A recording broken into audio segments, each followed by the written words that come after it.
আল্লাহ তাআলা বলেছেন আত্মহত্যা করবা না, হারাম। যে ব্যক্তি আত্মহত্যা করে তার জানাজা কোন আলেম তার জানাজা পড়াবে না।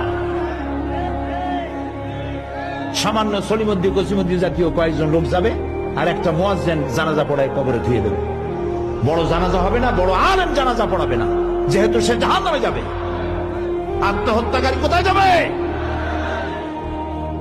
কিন্তু এই যুবক পোলাপানগুলি ওরা তো বোঝে নাই, ওদেরকে বুঝানো হয়েছে যে তোমরা যদি এই কামটা করো একেবারে বেহেশতে তো যাবাই, মরার সাথে সাথে আল্লাহর সামনে গিয়ে হাজির হয়ে যাবে।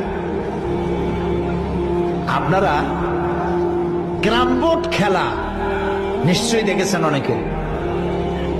আর ভাই কইতে লজ্জা কি, আমিও তো খেলছি ছোটবেলায় ক্যারাম বোর্ড খেলা, এটা কি কোনো গুনাহ নাকি? আমিও খেলছি।